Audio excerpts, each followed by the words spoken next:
السلام علیکم۔ جب بھی ہم کسی فوڈ پروڈکٹ کو خریدنے لگتے ہیں یہ تو ہمیں پتہ ہے کہ حلال ہے تو استعمال کریں گے، حرام ہے تو ہرگز استعمال نہیں کریں گے،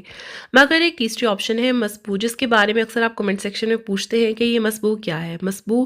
کا مطلب ہے ڈاؤٹ فل، یعنی کہ جس چیز پر آپ کو یقین نہ ہو کہ اس کی سورس آف اوریجن کیا ہے۔ مسبوع عربی زبان کا لفظ ہے جس کا مطلب شک و شبہ میں ڈالنے والا ہے۔ اس کے کچھ ای کوڈز ہیں جن کی سورس ہمیں پتہ نہیں ہوتی۔ ایسے فوڈ پروڈکٹ سے ہمیں دور رہنے کا حکم دیا گیا ہے۔ کچھ فوڈ پروڈکٹس اور کچھ فوڈ انگریڈینٹس جن کا سورس پتہ نہیں ہوتا کہ حلال ہے یا حرام ہے، کیونکہ وہ دونوں ہی چیزوں سے بنائے جا سکتے ہیں، جیسے کہ ایک مشہور کوڈ E471 جو کہ ایک نیچرل امرسیفائر ہے اور ایک اینٹی آکسیڈنٹ ہے جو بہت ساری بیکری پروڈکٹس میں استعمال کیا جاتا ہے۔ بریڈ، برگر، بن، کیک، ایون آپ کوئی بھی اس طرح کا پروڈکٹ دیکھ لیں، ایون جوس، آئس کریم، ہر چیز میں E471 موجود ہے۔ اس کا سورس پلانٹ بیس بھی ہو سکتا ہے، سویا بین سے ہو تو ڈیفینیٹلی حلال ہے، جیسے کہ ہماری اسلامک کنٹریز میں استعمال کیا جاتا ہے، لیکن یورپین کنٹریز میں اس کا سورس موسٹلی اینیمل بیس ہوتا ہے، اور اگر نہ بھی ہو، وہ یہ بھی کہہ دیں کہ یہ پورک نہیں ہے فار ایگزامپل، تو جو اینیمل وہ سلاٹر کرتے ہیں، اس کو قربان کرتے ہیں، اس کی قربانی کا طریقہ وہ اسلامک لاء کے مطابق یا پھر جس طرح ہمیں قربانی کا حکم ہے جو ہمارے لیے حلال بناتا ہے اس جانور کو، اس طرح سے نہیں کیا جاتا۔ اسی لیے مسبوع چیزوں سے دور رہنے کا ہمیں اسلام حکم دیتا ہے۔ کھانا پینا زندگی کا ایک بہت اہم حصہ ہے، لیکن ہمیں یہ بات یاد رکھنی چاہیے کہ زندگی کا بنیادی مقصد کھانا پینا نہیں ہے، اسی لیے اگر کچھ چیزیں آپ کو مسبوع لگے، حرام لگے، تو خدا کے لیے ان سے دور رہا کریں۔ یہ کمنٹ بھی آپ کے ساتھ شیئر کر رہی ہوں، نام میں نے منشن نہیں کیا۔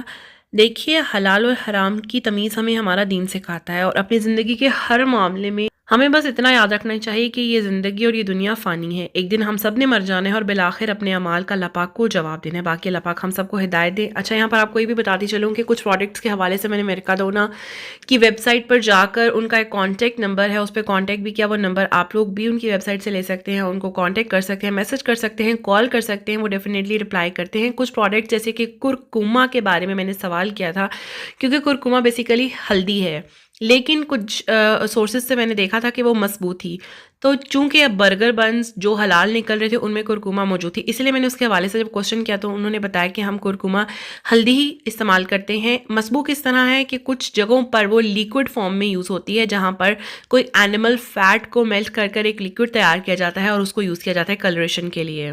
سو ان سمپل، مسبوع وہ چیزیں ہیں جو کہ حلال اور حرام دونوں سورسز سے تیار کی جاتی ہیں، اور اس طرح کی چیزیں جو آپ کو شک و شبہ میں ڈالیں، مشکوک ہوں، ان چیزوں سے دور رہنا چاہیے۔ جیسے کہ آپ کو کوئی انسان مشکوک بظاہر نظر آئے تو آپ اسے دور رہتے ہیں نا، کہ اس کے پاس جانا اچھا نہیں ہے، ایسے ہی ہے تو اسلام ہمیں حکم دیتا ہے کہ جو چیزیں مسبوع ہیں، جن کی سورسز ہمیں نہیں پتہ، ای کوڈز کی لسٹ بھی میں نے شیئر کی، آپ گوگل پہ لکھیں فوڈ پروڈکٹس ای کوڈز تو پوری لسٹ آ جاتی ہے، اس کے آگے لکھا ہوتا ہے کہ کون سے مسبوع ہیں۔ بہت سارے کیکس جتنے بھی مرکادونا پر بلکہ موجود ہیں سبھی مسبوع ہیں، اور ایپس کی